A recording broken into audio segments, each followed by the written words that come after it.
What's up, YouTube family? Welcome back to the Emperor Atheist channel with your host, the Emperor Atheist. Gonna dig right into it, man. Breaking fucking news. Islam is not a religion of peace. I guess y'all probably figured that out by now. All the damn killings been going on the last 20 or so years. Okay, check it out. This is what I'm gonna do. Oh yeah, first and foremost, I'd like to thank all my new subscribers, man, for subscribing to this channel. Greatest fucking channel on YouTube, at least one of them. Anyway, thanks for all my likes, thanks for all my dislikes. And thanks for sharing all my videos too on different social media outlets. I appreciate it. Keep doing it, man. I appreciate all the love. There's not really enough atheists out here, or what we call us, some call ourselves humanists or secularists, fighting against religious bullying. We need more. We need more black atheists as well. But anyway, as far as Islamic history, started in 622 CE, what I call Common Era. Some of you say AD. I don't use it because it's religious. It's a religious tone and don't have a damn thing to do with Jesus. We don't even know if he's a real historical person. So that way I don't use AD. I use CE, which most historians use, which just means Common Era. But anyway, Islam, as far as its beginning, has been a terroristic religion. Abrahamic faiths, period, are terroristic religions. Not just Islam, and that's another thing I'm going to get into later in this video. This is not just about Islam. It just so happened in this particular time and era that we are in, Islam seems to be at the forefront. But the Catholic Church, who's the mother of all these bullshit, devilish churches, and the mother of pedophilia and father of pedophilia, had inquisitions killing people because they disagreed with it. Killing people, talking about women with witches and all type of mythical bullshit. Christianity, you know, Christianity had its days of killing, slavery in this country with black people. KKK, you know, the Ku Klux Klan, Christian Knights. So, you know, it's not just Islam. It's the Abrahamic faith, period, and the Bible and the Quran, the Torah, all over this bullshit that leads to ignorance and to humans killing other humans in the name of an imaginary God, or in the name of land that some imaginary God promised you. That's why I just did a video not too long ago, and I spoke about the Zionists and how America helped establish the Zionists for these Caucasian Jews in Europe. It was all around Europe. You know, Israel, they just made Israel their country and made the world, and Palestinians, forced Palestinians to basically submit to them, killing them, still killing Palestinian people and children in the name of this God, this Yahweh, but it's really Zionist. It's evil Zionism. So it's just not about Islam, but we have to face the facts and just pull out all the facts on all of this bullshit. But once again, Islam seems to be in the forefront at this day and time. So Islam, which is the baby of all the other three, Judaism being the first, which basically led to Zionism or religious Zionism, then Christianity, and then Islam. But in any event, just starting with 9/11, September 11, 2001, it seems to be that after that particular event, Islamic scholars and Muslims all over the world have been trying their damn best to show the people of the world that, well, really, you know, Islam is not about that. You know, we're not terrorists. This is how we live, and this is what the Quran teaches. And that's been a problem with this, because although me, being a Muslim for many years, myself, know that there are millions of Muslims, peaceful Muslims, who go to work every day just like everybody else in America and all around the world, who don't want to kill people, who don't want to blow people up or be suicide bombers and so forth. But the thing is, it's not about them. And it's not about, as some people say, well, you know, 9/11, the American government is behind it. And that may be true. But the bottom line is, the root to this whole particular Islamic thing is the religion itself. The ambiguous verses of the Quran called ayats. The ambiguous messages in what the Muslim world call their Sahih Hadith, whether it's Bukhari or Muslim or Dawood. These are the problems. Islam has been killing people in the name of Islam before America was even a country. And I made this point in one of my earlier videos. So if we want to blame 9/11 on George Bush Jr., if you want to try to use that as a scapegoat, you want to try to use the CIA as a scapegoat, Or they trained Bin Laden to fight against Russia. Of course, that's political means. That's called trying to up your enemy, because basically the Cold War was never over between Russia and America. Still going on today. They even using Trump now as this catalyst to say Russia helped even fuck with the elections. So all those things may be true as far as America involvement in 9/11, American involvement in training Bin Laden to fight the Russians against Afghanistan back in the 80s. All this may be true. America giving Saddam Hussein money before they decided, before George Bush Jr. decided to go take all his oil. All this may be true because these are some evil leaders that's been in this country called America. We understand this. But this does not take Islam off of the radar. This does not take them off of the things that they've been teaching for years. Only thing it has done is help people like George Bush Jr. and the CIA and George Bush Sr. It only have allowed these particular people to use this and to use this religious mindset of ignorance to fight against their to their particular goals. When you go to the Quran itself, and this is the thing about the Quran, for those who never read it or not familiar with it, there are verses in the Quran that talks about peace and being peaceful. But then there are verses in the Quran that talks about killing Christians and killing Jews, killing those who don't believe in the last day. In particular, Surah 9:29, it's called Al-Taba. It says, fight those. Matter of fact, I'm just going to read the verse. I used to know it by heart, actually, but I'm not really into that anymore. I'm trying to remember stuff and bullshit like that, because it's bullshit. But for the most part, it says, fight those who do not believe in Allah or in the last day, and who do not consider unlawful what Allah and His Messenger have made unlawful, and who do not adopt the religion of truth from those who were given the scripture. Fight, in this Arabic word, is katilu, and I'm going to explain that, until they give the jizya tax willingly while they are humble. Now, the jizya tax, for those not familiar, is a tax that when the Muslims used to take over lands, and if they didn't kill all of the Christians or people who were non-Muslim, they would make them pay this particular poll tax every year for their protection, and basically to make them humble towards Islam and to make them submit. So you would be living in this Islamic state, and you would have to pay this jizya tax. Okay, now this is in the Quran. This is 9:29. But in most English translations, you will see the term fight.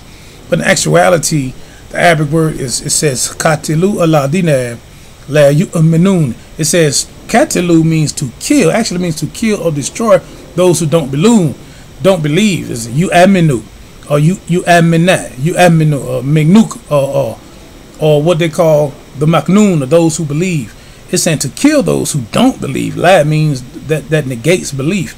So a lot of scholars say, well, you know, certain ayahs of the Quran was given at certain times when the Prophet and the Sahaba were fighting against certain tribes. But see, that's the thing, and this is the bullshit that Muslim scholars try to parade around, to try to say, well, you know, you got to understand the tafsir. Tafsir is meaning understanding the history behind certain verses. And this is the thing about the tafsir.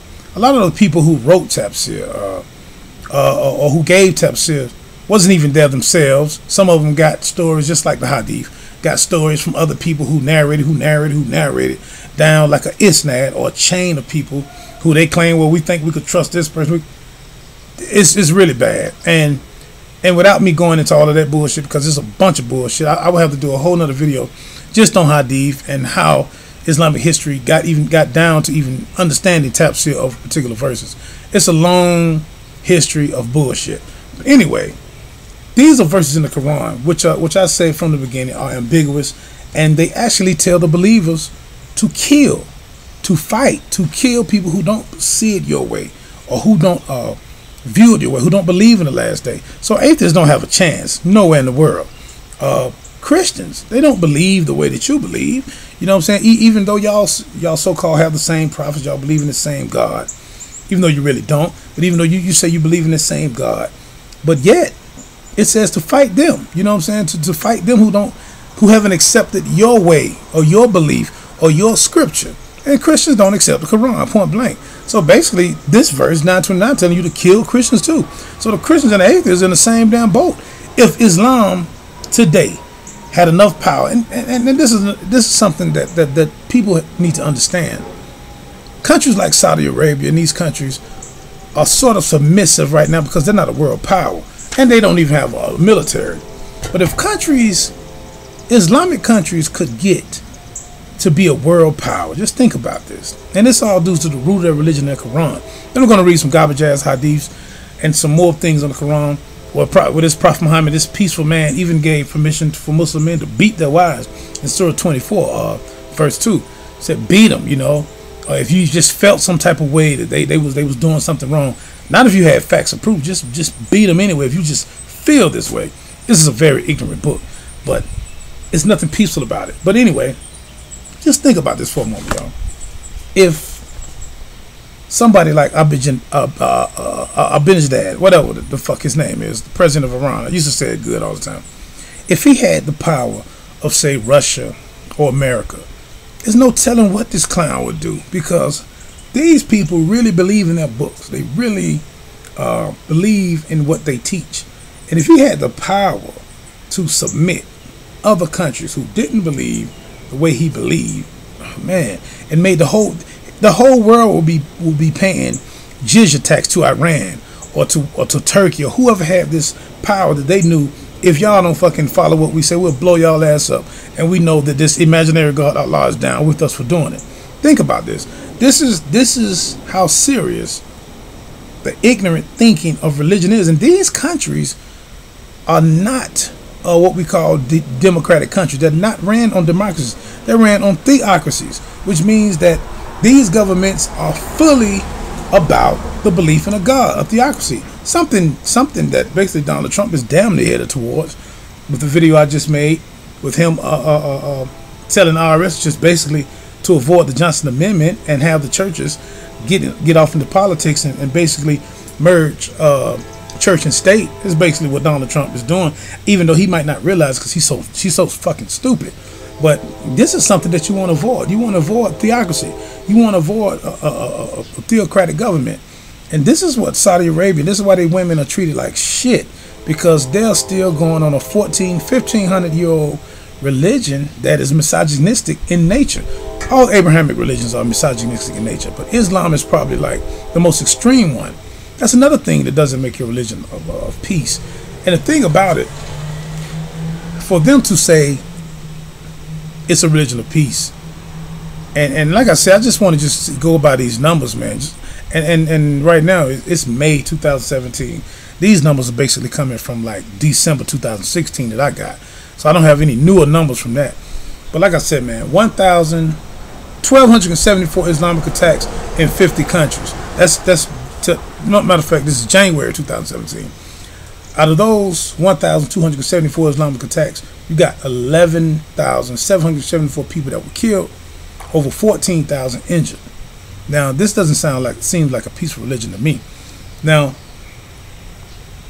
when you think about this, and you think about the Quran and how it teaches, and how it teaches its people to fight. Qatilu, remember this Arabic word, means to kill those who don't believe the way you believe, or to kill those who don't believe in the last day like you believe in it. This is a serious charge and a serious religion that we have to actually look at, because although all Abraham religions are bullshit and are murderous, you don't see too many Christian terrorists using Bible verses to actually go out with their plan. Even though they did it with slavery, they justified slavery through Bible verses. But I'm talking about Bible verses to actually go and kill people because Jesus allowed it or Jesus said it. It's kind of like a different narrative with Islam. So it's really more serious. And this is the thing, man, to what we have to pay attention to, man. The sister, I don't know if y'all familiar with Ayana Ali, but she's been an advocate. She was a Muslim. She's Somalian, I think. And she's been an advocate against Islam for a long time, man. If y'all go just check out some of her videos, she really debunks Islam as far as this peaceful bullshit. And she really destroys it. Like I said, man, I got this one hadith I wanted to read. And before I even read the hadith, it's a Sahih Muslim. And those not familiar with hadith, To the Muslim world, hadith is the best next thing to the Quran. Those hadith they consider sahih. And in Islam, there are 6 collections of hadith called I.S.I.S, which just means 6 books that are the most authentic. But the main 2 of those 6 are what we call Sahih al-Bukhari and Sahih Muslim. And these hadiths are viewed, I mean, even when I made a video talking about Prophet Muhammad being a pedophile, which he was a pedophile. He actually had sex with a 9-year-old girl. He married I.S.I.S, which was the daughter of Abu Bakr, when she was 6, but he had sex with her according to hadith when she was 9. Pedophilia. I don't give a fuck what year it was in. He's a fucking pedophile. And these particular hadiths agree with that. And so many Islamic scholars try to come and contradict these hadiths, but yet these are the hadiths that the Islamic world, the ulama of Islam, say are the most authentic, and say that these can be trusted. So y'all got to straighten that shit up within your own Islamic family. Fucking screwed up. But I get it. All the Catholic priests like to fuck little boys and stuff. So I guess Prophet Muhammad didn't have no problem with messing with little girls. So like father, like son. So it is what it is. But this is a hadith. I'm going to explain hadith before I read it, and I have the hadith number for y'all to go and check it out. But this is still going on the same correlation of Islam being a peaceful religion instead of a forgiving religion. Anyway, this lady, I guess she fornicated. She had sex with a guy outside of marriage, and she got pregnant. Okay, and the Muslim community heard about it during the time of Prophet Muhammad. Well, anyway, the woman goes to the Prophet and say, I would like to be forgiven. I would like to be, I would like to be cleansed of this. You know what I mean? So Prophet Muhammad told her, well, I tell you what, you go and pray to Allah first. This is what he told her. He told her, go and pray to Allah. Now, obviously, Allah should be the last. He's the only judge that should be judging this, and should forgive her, right? Well, he told her to go pray to Allah. She comes back. So Prophet Muhammad had already decided. Didn't say that Allah told him to go in and kill or have a stone. Prophet Muhammad said, well, look, you're going to go in and stone her. They stoned her to death, stuck her in this hole. And I'm going to read the hadith.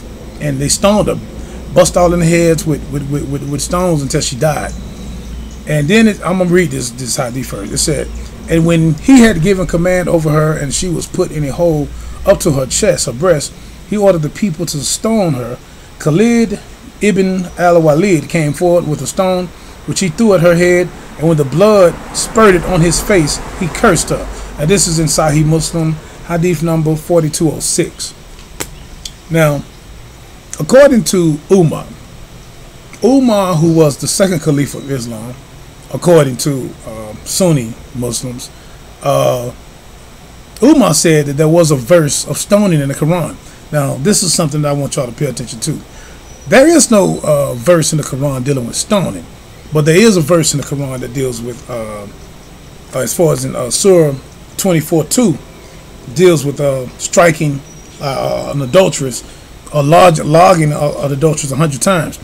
But something funny about this, Umar says that there was a verse in the Quran that dealt with stoning, but there isn't. And I'm going to read. Matter of fact, I'm going to try to find this. I got this in my notes, man, where he said this, and it's kind of funny. How would he know about a verse in the Quran that dealt with stoning, but yet it's not in the Quran, but he says that it's in the Quran? As a matter of fact, this hadith is Sahih Muslim too. It's 4194, where Umar actually says that there was a verse in the Quran. So obviously this verse was taken out. But Umar wasn't even a prophet. He was only a Sahaba. He was the second Khalifa of Islam, as I said. But he said there was a verse of stoning in the Quran that was given to the book, that was in the book of Allah, which means the Quran. But yet in today we don't see this verse.